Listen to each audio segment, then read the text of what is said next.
Coming up on this week's edition of NCBA's Cattlemen to Cattlemen. Corn is a valuable part of the diet for many beef cattle. We're digging into the relationship between corn and cattle and why that partnership is so important to the long-term success of both industries. And now, NCBA's Cattlemen to Cattlemen.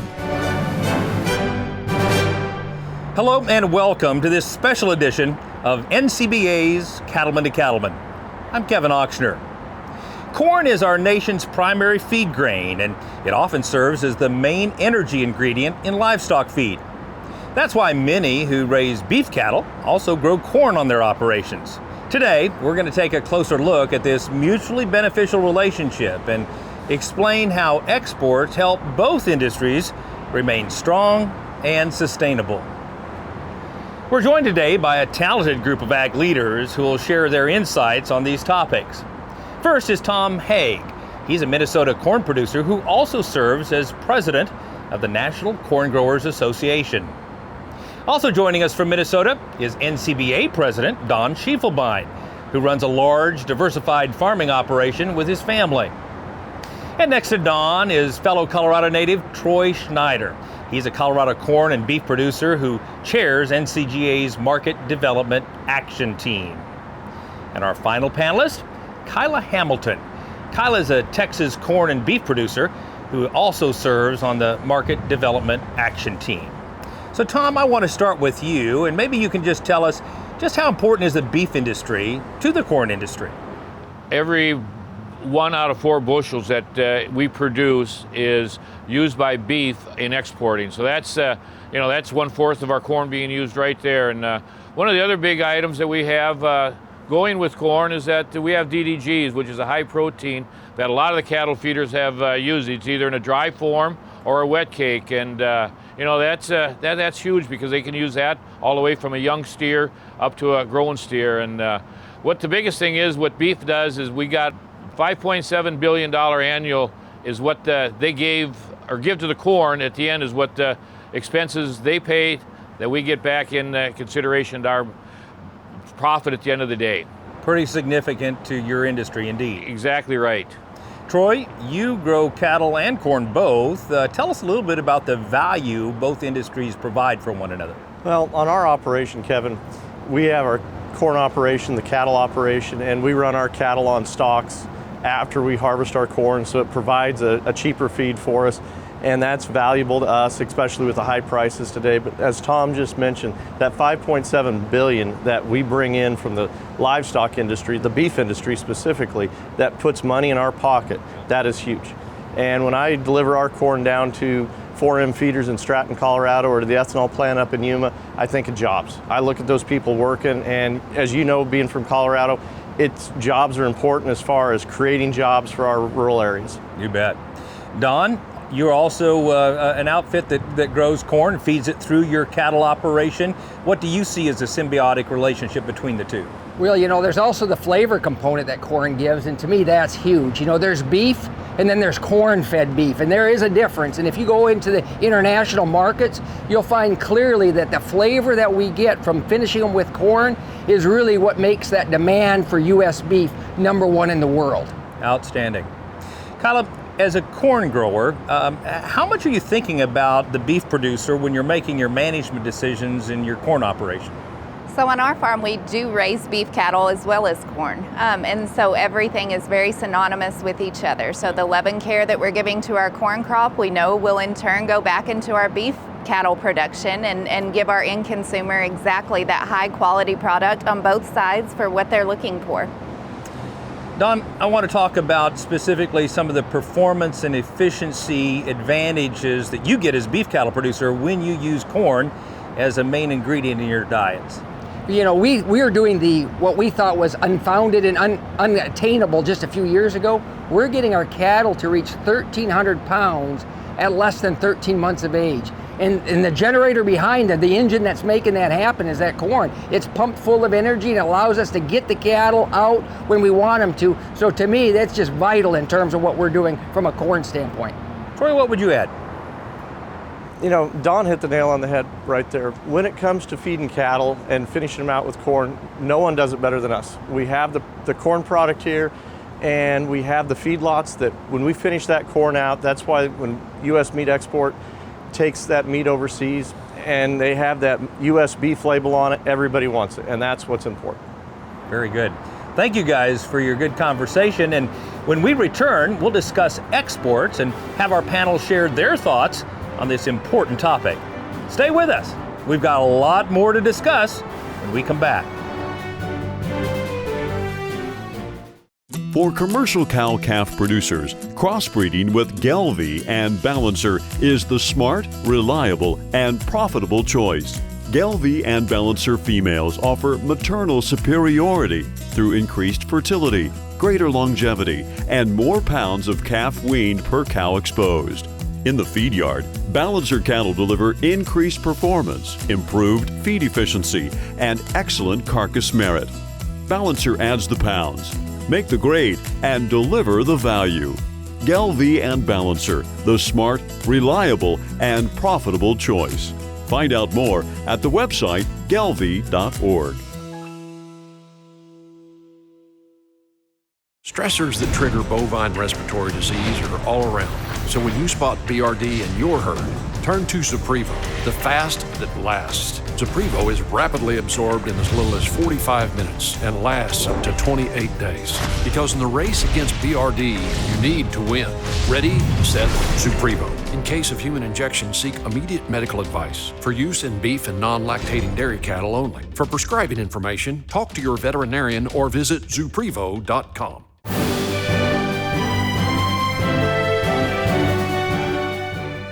Welcome back.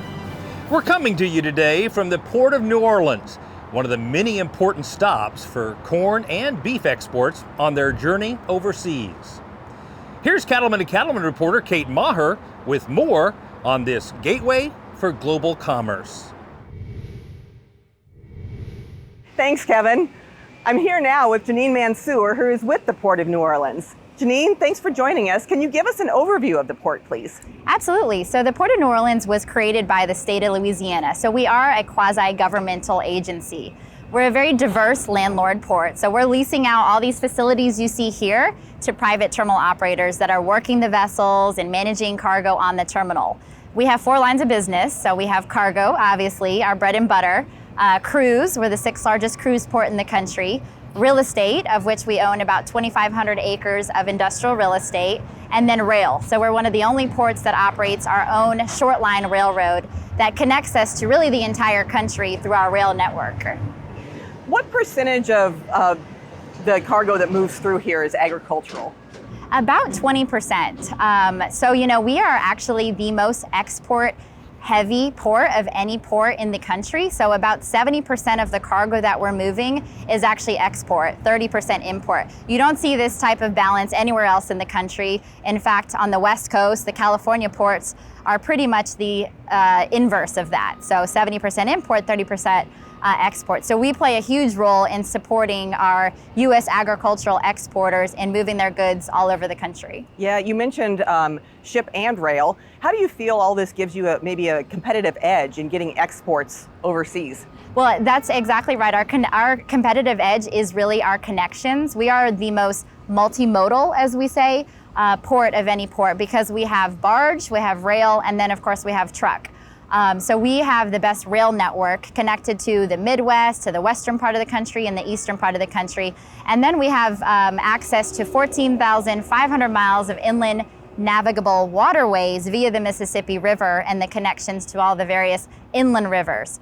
So we really are a true gateway port, offering connectivity from the Midwest out to the world through our gateway connections. You ship a lot of beef, I know too. So how do you keep cargo like beef or any other kind of product like that temperature safe? Sure. So temperature sensitive cargo is definitely one of our areas that we're very strong in. So temperature sensitive cargo is either moving in refrigerated containers or in refrigerated vessels. So really the industry has migrated more to the refrigerated containers, which on terminal we have close to 900 reefer plugs. So these are plugs that the containers essentially plug into and then have a cooling unit to keep the cargo at its ideal temperature. We also have Lineage Logistics, which is the largest cold storage operator in the world. They operate over 400 facilities. They have 2 facilities in New Orleans, so they're providing cold storage warehouses to products like beef and other meat products. And those containers can keep a constant temperature for the length of that trip of the container? Exactly. So, and then the vessels themselves, like the one you see in the background, actually has reefer plugs on the vessel. So the containers are plugged into the vessel's reefer plugs on board for its entire journey to wherever it may be going. Excellent and interesting information.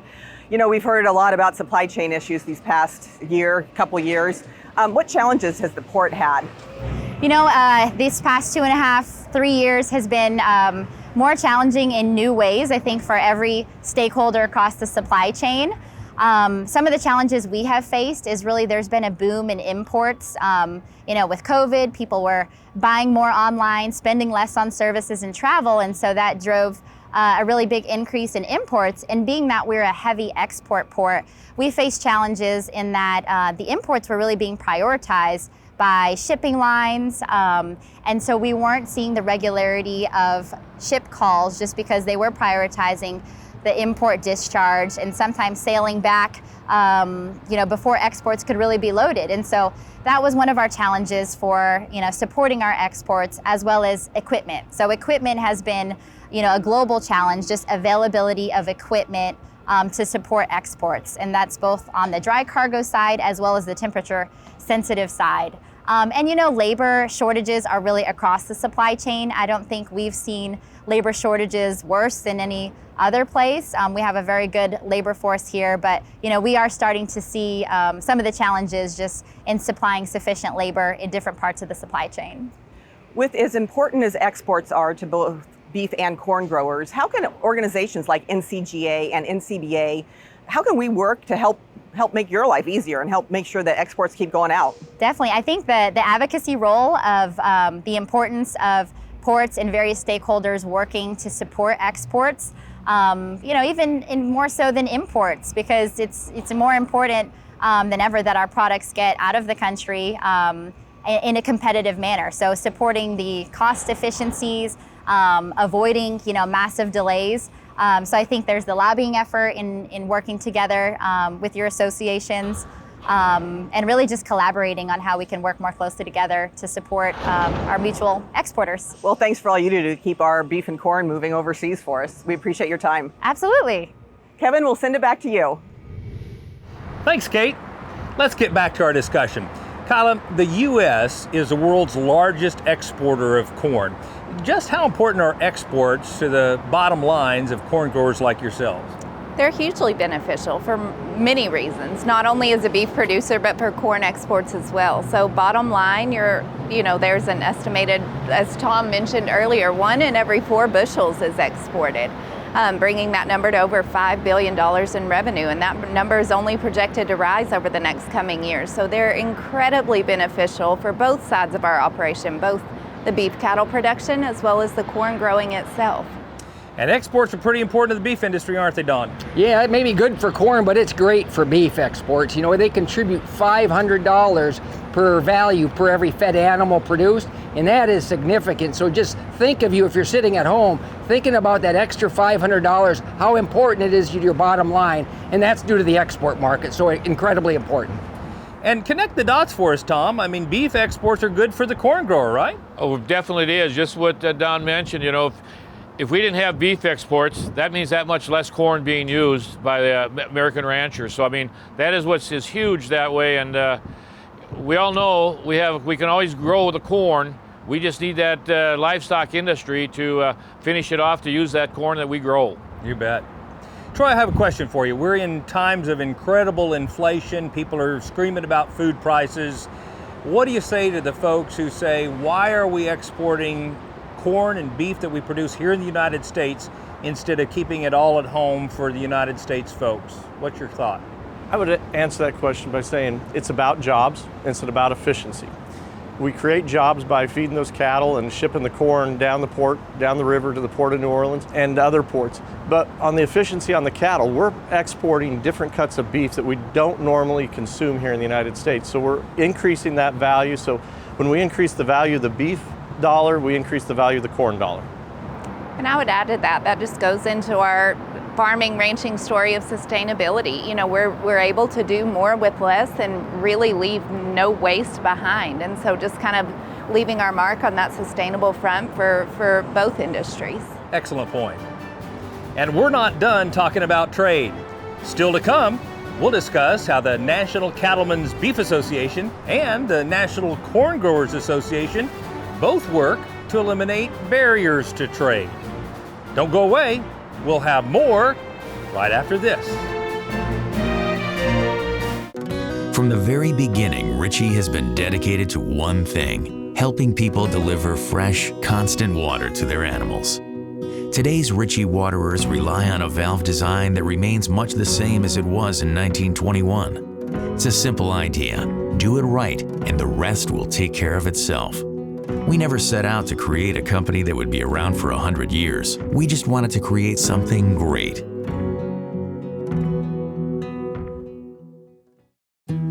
This beef quality assurance tip is funded by the Beef Checkoff. Hi, Jolie Fitzsimons here to talk to you today about the Beef Quality Assurance Program and our online BQA modules. The BQA program is an important part of the beef industry. It helps to build consumer confidence and ensures that we're taking care of our animals the right way. The online modules are a great way for producers to stay up to date on their knowledge and certifications. We have 3 courses: cow-calf, stocker backgrounder, and feed yard. All 3 of these courses are also available in Spanish. They're free online and take about 2 to 3 hours to complete. If you don't have that time, the great thing about the modules is that you can come back to them later as it saves your progress. Our states also host in-person trainings. You can find more about these in-person trainings and our online modules at bqa.org. The Beef Quality Assurance Program is funded by the Beef Checkoff. We didn't just design the 6M tractors with you in mind, we designed them with you by our side. The new 6M tractors from John Deere, reimagined by you, for you. For a limited time, get 0% APR financing on qualifying 6 Series tractors and round balers. Experience the new 6M at your local John Deere dealer.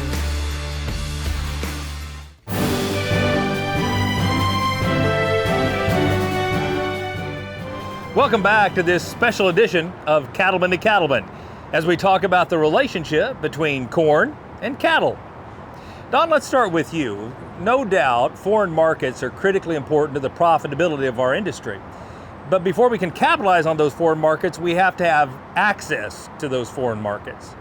Tell us about some of the work NCBA has done over the years to gain access to those lucrative foreign markets. And Kevin, you said the key word is access. And when you have the best product in the land, and U.S. corn-fed beef is the best product in the world, access becomes the key. And that's the reason why NCBA dedicates a whole staff at Washington, D.C. to make sure producers are protected. One of those staff members' primary goal is just how can we make sure access to our product is achieved. Over the last couple of years, we had some huge wins for producers. One is we opened China, which is an incredibly large market. The other one is we lowered the tariff requirements on Japan, which is actually another crucial market. So we're kind of got all the chips. We want to make sure everybody understands that U.S. beef is for sale worldwide, and we're going to make sure they have a taste of the best product in the land. And we are seeing the results of that right now in the market, no doubt. Tom, let's talk about the corn industry. I mean, what all do your folks do to eliminate or reduce barriers to exporting corn globally? One of the things that with National Corn, we know we can't do it by ourselves. It's that you have to have other companies or other groups work with us. We have Mazol, that it's a group that works from Brazil and Argentina for opening up markets. We also have the U.S. Meat Federation for the helping out with the beef. Another option we have is U.S. grains. So, each country that we deal with overseas has different barriers that we have to try to cross. One individual can't do that by themselves. You need a group effort to get this solved. And Kyla, as you work on the market development action team, actually both of you, what all are you doing as you promote trade to also promote animal agriculture? The Market Development Action Team is really involved in just creating those organic conversations, kind of getting our messaging out and bridging those gaps and just having a conversation about what we do and how we do it. We work with many different organizations to get that rolling and have that access point, that transparency to know what we do and how we do it and how it can be beneficial for you. In terms of organizations, the team as a whole works with local, down to the little towns that you live in. We've just hosted a Red Meat Summit in Nebraska across the world. So Troy, Kyla talked a lot about teamwork, and I know you all do some interesting work with international buyers. Talk to us about some of the collaborative relationships you have there. Well, within NCGA, with Market Development Action Team, we bring buyers over for reverse trade missions to get them on our farms, to show them, and our ranches, to show them what we're doing and to explain how we're environmentally friendly, what we're doing to get that product to market. And not only with NCGA, but over with our friends at Poultry, we updated buyer guides to where everybody has a chance worldwide to see what products we have here in the United States. The team has also hosted recently the UN Food Systems Summit to kind of break down any of those artificial trade barriers that may be in place and kind of share, again, our sustainable production story and let them know what we're doing. We're doing a great job at it, and this is a product that is very desirable, produced sustainably, and to kind of share any misconceptions they may have had along the way. Yeah, I'm glad you bring up the topic of artificial barriers, and Don, I'd be curious to know, what all has NCBA done to address some of the non-tariff trade barriers that can impact our product going into some of these foreign markets? Well, so we're all about free and fair trade at NCBA, and so what we're trying to do is get the government out from between us and the consumers. When you have the best product in the world, whether it's U.S. corn or U.S. beef, you want the government out of the way and let the consumers make the decision, and we want them to make that decision, and we're confident when you have that best product, they're going to pick us. Outstanding. Now, one group that also works hard to improve market access for beef is the U.S. Meat Export Federation. Here's Kate Maher with more on their efforts. Thanks, Kevin. I'm joined now by Dean Meyer, who is the chair-elect of the U.S. Meat Export Federation. Dean, a lot of people may not know that USMEF actually has offices around the globe. How do they work to help increase demand for red meat? The U.S. Meat Export Federation works with their industry partners to fund these offices around the world. There's 18 offices around the world, and we have things going on in 70 different countries. There's promotions going on. And as we work with these partners, we strive to utilize every cut of the animal in the market where it has the most value. And that's where we bring that extra value back to each carcass that is exported. Yeah, you mentioned utilize every cut of the animal. We export a lot of cuts that we have no interest really in consuming here in the U.S. Can you talk about those types of cuts, what they are, and the value that they do return to the producer here? Absolutely. The cuts are really the cream on the crop, is so to speak, on the value of a carcass. And we call them variety meats, and they're like the tongues, the livers, the tripes, the heart. Those that have little or no value domestically, but in some countries they're a delicacy, or in fact they want more of them. And what's interesting is selling those for value-added products in whether it's Asia or Mexico or whatever countries move in, adds $75 to a carcass. So when you as cattlemen are selling these cattle, there's $75 extra just because of these variety meats that are being marketed in value-added markets. And when those margins are so tight, that $75 sure helps. Talk about consumer perception internationally, from the international consumer point of view, what they think about U.S. grain-fed beef. The key to that is grain-fed beef. It's where we are really set apart. And it isn't just grain-fed, because there's some countries that sell grain-fed but not corn-fed. And corn-fed beef is what really sells our product. The numbers speak for it. When we can increase our sales through COVID like we do. It's because they want our product. We got our USMEF as our staff in those countries. They're promoting our product. And in light of food service being slow, our product has still been on a upward trajectory. You know, we had a record year last year, and I'm excited to tell we've been $1 billion sales every month so far this year. We're going to beat last year. And that's because of consumers over there want our product. It's the best tasting, safest, most wholesome product in the world. Yeah, it absolutely is, no argument. How important are places like the Port of New Orleans and waterways and ships to keep that product moving overseas and to keep it going out? All our ports are extremely important. When we're in an international market now, we need all ports. And even though the congestion has slowed a little bit on the West Coast, East Coast ports are extremely congested and backed up now. And that's why Port of New Orleans is so important. I mean, we're able to export fresh to Latin America, to the Middle East, and there's even some frozen going to Asia. And so we need all ports. Port of New Orleans is probably more important now than ever, and we're excited about that. You mentioned record-setting numbers for beef exports this year. What are some of the top export markets for U.S. beef? U.S. beef, top exports this time, of course, China. That's been the new kid on the block, and they continue to grow, and they will continue to grow. And then our staple markets, Japan and Korea. You know, we've been growing in Latin America and some in the Western Hemisphere here, and even Europe has shown some growth. And so I guess that's the beauty of U.S. Meat Export Federation. We do not key on one market, we're broad-based. And so if we have a glip in one market, we've got other markets to fulfill the obligations. And yeah, Asia markets are still king and key.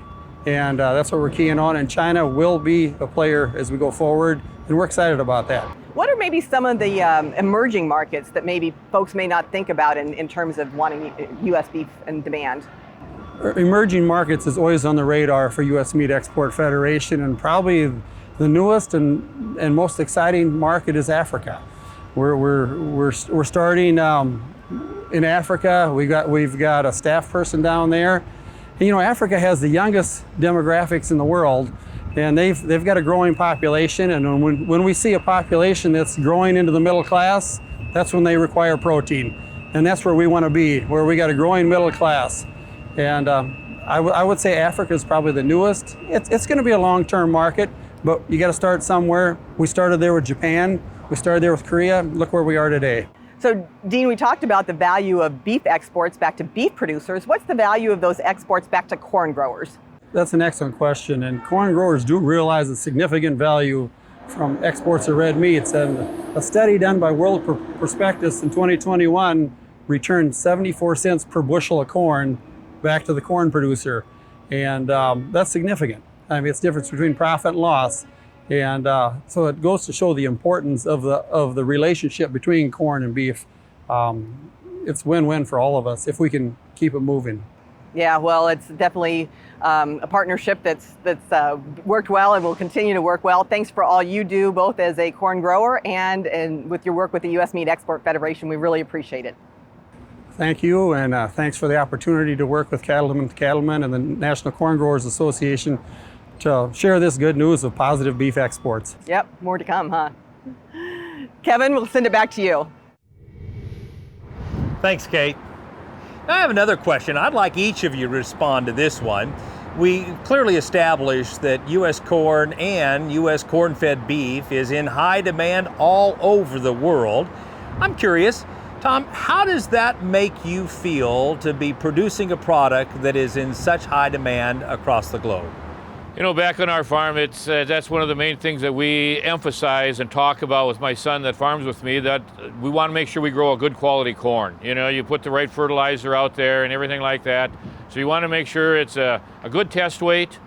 And, you know, the better the quality of corn, the better the animal is going to like it. So that is high on our list to make sure every year that we got a good quality corn that we grow. And to that end, Donnie, I mean, your family has spent a lifetime, several generations, making better beef. How do you feel about delivering a product that consumers around the world enjoy? Well, I'm excited every day regardless, but producing a great product is what it's all about, right? When you have the best product in the world, the marketplace is all yours. And that's what we want to make sure we continue to do, is keep pushing that envelope, keep using those advantages that corn brings to cattle and cattle bring to corn, and keep moving this marketplace in our direction. So we're bullish on beef, and we're bullish on corn with beef. Colorado produces a lot of corn, and we are one of the top producers of beef that gets exported. Troy, what's your read? Well, we are one of the top exporters of beef within our state. And Don said it on a different interview before, it goes hand in glove. And he said, we don't take our corn to market in truck, we walk our corn to market. And in Colorado, I think 87% of our product, I know we're talking national here, but take it back home, 87% of our state product goes into livestock consumption. And so we have to have those exports. We don't send our corn down the Mississippi River here to New Orleans to be exported. We send it out. When our corn gets exported, it gets exported in the belly of beef. Yeah. Kyla, what would you add? The pride that comes along with what we get to do. So I tell everyone, farming and ranching is not a job, it's a lifestyle. And that trickles into everything we do. So being a mom of 4 kids, the love and care that I put into my family and the food choices I'm making for them, that goes into what I grow and what we produce on our farm. So being able to not just get up and go to work, but get up and really enjoy what you do, and that sense of pride really just trickles into every part of our farm and ranch operation. And I feel like our consumers can kind of tell that difference. I mean, I know it's a little cliche when you say it's made with love. It really is made with love on our farm and ranch, because we love what we do. We're thankful that we get to do it. And so to have the opportunity to share that with the literal world, man, that's pride. And I think that story resonates with so many foreign consumers when they see that it's not just a big industrial ag, it's families just like each of yours working together on the land in a sustainable way to produce a delicious product for global consumers. And that's what I share with our family farm is literally my husband, myself, and our 4 children. Yeah. So it is an operation of love, and it shows with our end product. Outstanding. Now, still to come on Cattlemen to Cattlemen, our panel will explain how feeding corn can have an impact on the quality and flavor of the beef we eat. Stay with us. We'll be back right after this. Cattle producers across the country work hard to care for their animals and their land. The USDA's Natural Resources Conservation Service is there to help. Find out how you can work with NRCS to develop a conservation plan for your operation. Find possible funding resources for implementing conservation practices, or get free expert advice on ways to improve your farm or ranch. Visit the website nrcs.usda.gov today. It can be tough to keep up with all the issues that impact the beef cattle business. That's why NCBA's Cattlemen to Cattlemen is dedicated to bringing you valuable news, information, and education. The goal is to give you the knowledge you need to make the best decisions for your operation. So if you're looking for in-depth coverage of the beef industry and the issues that matter to you, don't miss Cattlemen to Cattlemen, debuting every week on RFD TV and on YouTube.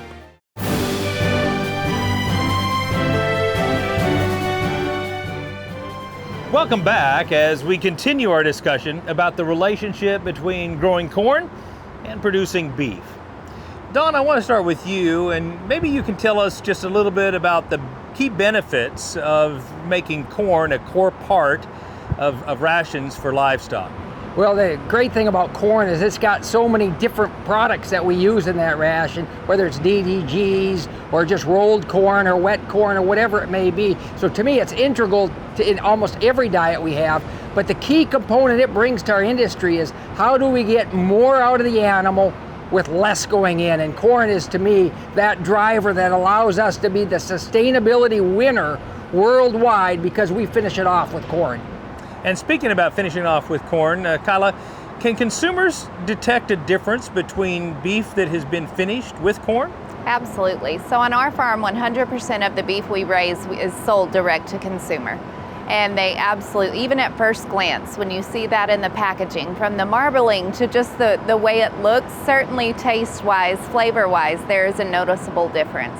we have offered, to have an alternative for that, and overwhelmingly our consumers prefer the corn-fed beef as a whole to the other alternatives. Would you agree with that, Don? That's hard to argue with. I think consumers pay with their dollar books every day that says corn-fed beef is where the dollars are at, and that's the product we want. So I'm curious, Troy, are there other avenues that we should or could be exploring relative to efficiency and how we utilize corn to be more efficient in our industry? Absolutely. With market development at NCGA, we're always looking at how do we break that kernel down more? How do we break it down more efficiency? Just like we were talking about exporting beef, different products across seas that we don't utilize here. Same way with the corn. How do we break that down? Whether it be with the DDGs when we go into an ethanol plant, or whether it's the process at the feedlot, how do we refine that? How do we get more out of that kernel and just be more sustainable? The NCGA put together a few years ago the Corn Sustainability Advisory Group.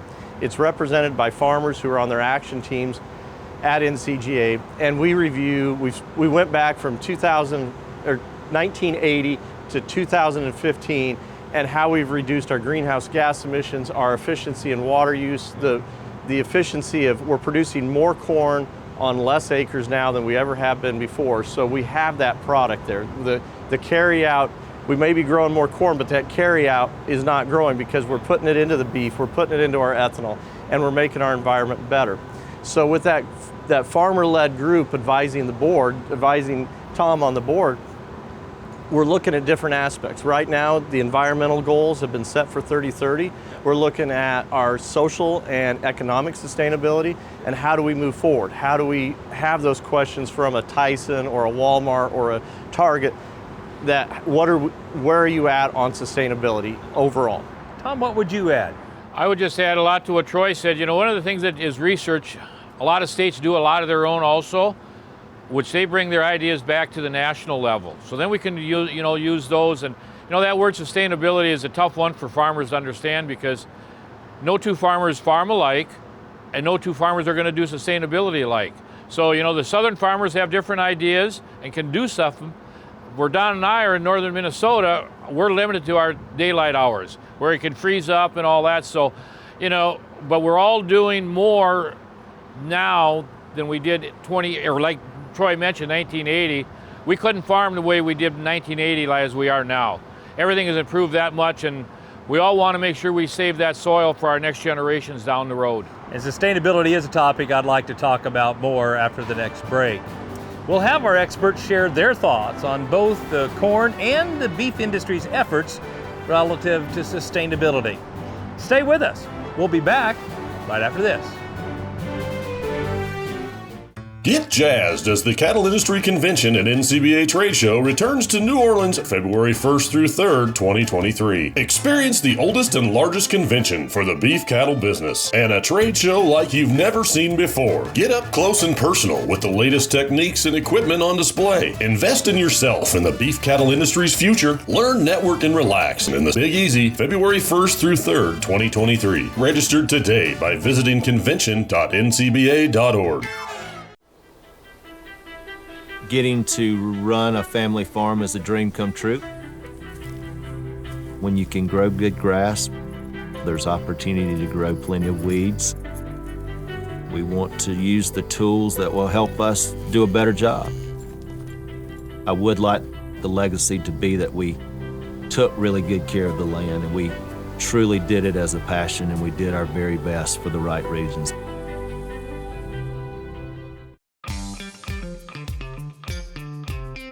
Te quiero invitar a participar en las clases de BQA para saber y mejorar la calidad de carne en los Estados Unidos. Todos los programas son disponibles en bqa.org, bqa.org. Ahí te puedes ver todos los recursos y las lecciones en español. BQA, el correcto modo es el único modo. The Beef Quality Assurance Program is funded by the Beef Checkoff.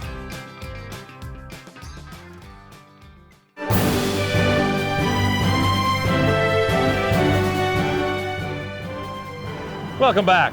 We're coming to you today from the Port of New Orleans to talk about the relationship between the corn and beef industries. You know, one important topic that I want to discuss is the topic of sustainability. And of course, sustainability is multifaceted, but Troy, one specific topic within the area of sustainability is soil health. I hear a lot of discussion about soil health specifically, and what are you doing as a corn farmer to improve soil health?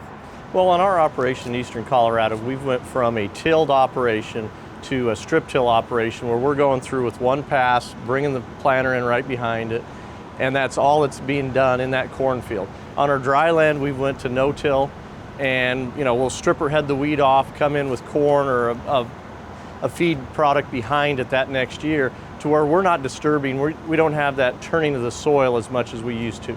And so then you take in eastern Colorado and western Kansas, the panhandle of Texas, the water efficiency that we have to be well aware of and improve upon with that precious resource we have with the aquifer.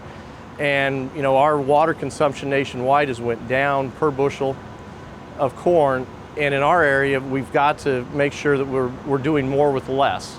We're producing more corn, we're using less water, and it just goes together hand in glove every day on our operation. I know right now back home, as the irrigation season ends, they're looking at that acre feet and making sure we don't go over our limit. Become more and more important. And Kyla, I'm curious, being a beef cattle producer and corn farmer both, how can beef cattle production actually improve soil health? There are lots of practices we implement on the farm that in turn help both, right? So one thing we do on our farm is the planting of winter wheat. So dual fasted, we can have a place for the cattle to go and graze through those colder frozen months, not have to hay them, rely on that spring crop meal for supplementation, but also that soil that we work so hard all year to build up that soil profile, that wheat helps it stay in place where it doesn't blow away all winter. So it's dual faceted. We can get kind of the best bang for our passes on that field and cover both areas. Anything you would add, Don, in terms of practices you all use in Minnesota?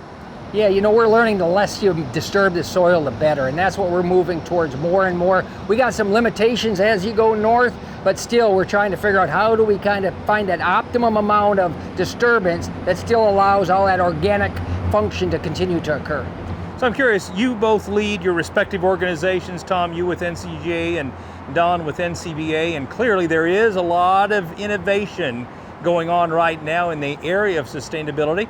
Tom, what are you doing to inform your members and to keep them abreast of the innovative management practices and technologies that can actually improve sustainability? Well, I think the biggest thing is that a number of years ago, when sustainability first started to be talked about, we formed that sustainability group amongst the national with action teams. So we get all those 4 groups with 8-10 different farmers there talking about what they see as their best ways to improve. So you put all that together, that shows in, and we get our education back to the states that they can lead to what we're doing and follow and see what practices they can do on their farm. And I think it was just a number of years ago, Don, that corn and beefs just started talking a little bit about saying, hey, if we get our stuff to sustainability, that is going to help your product, vice versa, their product is going to help our product. So that was one of the big main things that came about. Yeah, tell us more, Don. Well, and there's this huge misconception that when you introduce corn into the beef cattle equation, that you become less sustainable. And as everybody knows, that's actually the farthest thing from the truth. The reality is corn helps us become more efficient, more effective, get those gains over fewer days that only corn can do. And that's where we said we got to start spreading this word. If we're actually part of the solution, don't label us as part of the problem. We better get our word out, and that's where our joint effort between corn and beef began. And speaking about getting your word out, Kyla, why do you think it's so important to be proactive instead of reactive in terms of telling our sustainability story, both in terms of beef and corn? Nobody can tell my story better than I can. And what I do on my farm is best at my farm, but that's not what's best on Tom's farm. And sustainability as a whole is not a one-size-fits-all measure, right? Even on our own farms. If it works on this farm, it doesn't work on that farm necessarily. And so we have to trust ourselves that we are experts at what we do. And I'm an expert in telling my story for what's best on my farm. Nobody can necessarily tell that efficiently on my behalf. And so it's important to get out there and actually tell your truth on what you do on your farm collectively.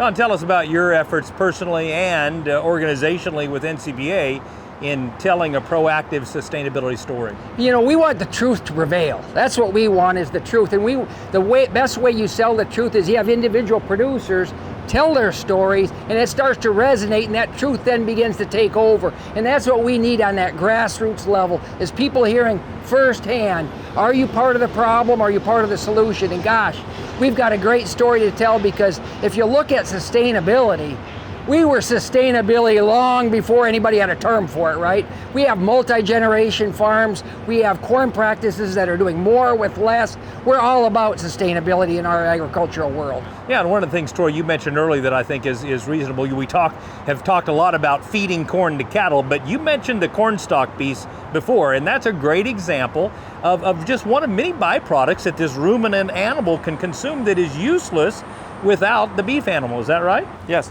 You know, the corn stalk, the corn stover that's left out in the field in our part of the world, we'll go out there the 1st of November and we'll have cows on corn stalks all the way until right before that strip tiller comes out in March. So, you know, and some people, they'll calve out there on those corn stalks. So it's reducing that feed cost. It's just more efficient. And, you know, we get that residue worked down with the cattle, reduced down to where they can come in with the strip tillers and the planters and not have a problem. And it's just a year-round cycle. You know, you asked the question earlier, do you think about cow producers when you're working with your corn? I do, because I know when we're going out there, the cows are going to be coming out here this winter, and it's an exciting thing to be thinking about. And I know from our standpoint, we're thrilled to be close to a set of feed yards in Weld County that we take some of that manure product, and sure does help in a year like this year, particularly with nitrogen costs being what they are. So there's a lot of symbiotic relationship going on between our industries. Now we'll be back to wrap up this special edition of Cattlemen to Cattlemen with some final thoughts right after this. Stay with us. This beef quality assurance tip is funded by the Beef Checkoff. I'm Steve Boyles, Beef Extension Specialist at Ohio State University. The BQA tip focus at this time is transportation, and we're going to talk about tires. Trailer tires are different than our truck tires. They are designed with a heavier side to handle loads. The thing we have to think about with that, since it's designed to handle loads, we have to help the designer out and maintain the inflation in these trailer tires. You probably want to check that inflation at least more often than we probably do with our truck tires to maintain the integrity of this tire. The other thing we have to take into account is how often we use trailers. Many times with trailers, the side of a tire is going to wear out sooner than the tread. So we need to look at the side and evaluate, look at the cracks, look at the breaks in the side of that tire. You can also look at the age of the tire. There's a 4-digit code on this tire, 3918, which means it was manufactured on the 39th week of 2018. After 6 to 7 years, we need to more critically evaluate the condition of the side of this tire. Let's say we do have a blowout. When you repair or replace the tire that went flat, remember to put it back on the front of the trailer where the trailer manufacturer meant that tire to be. That will increase the ease you have of getting that tire the next time you need it. For more information about this topic and others, you can check out BQA Transportation at the website. The Beef Quality Assurance Program is funded by the Beef Checkoff.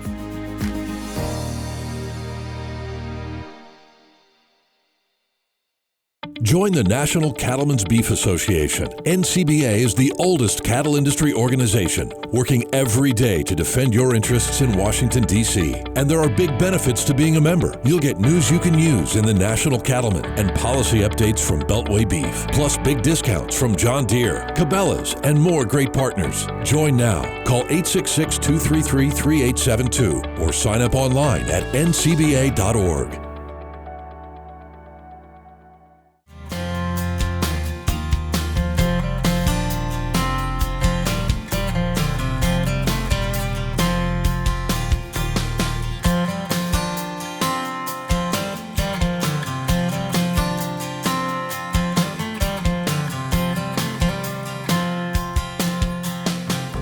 you have an upcoming production sale to advertise? Then contact the Cattlemen to Cattlemen marketing team or your breed association to learn more.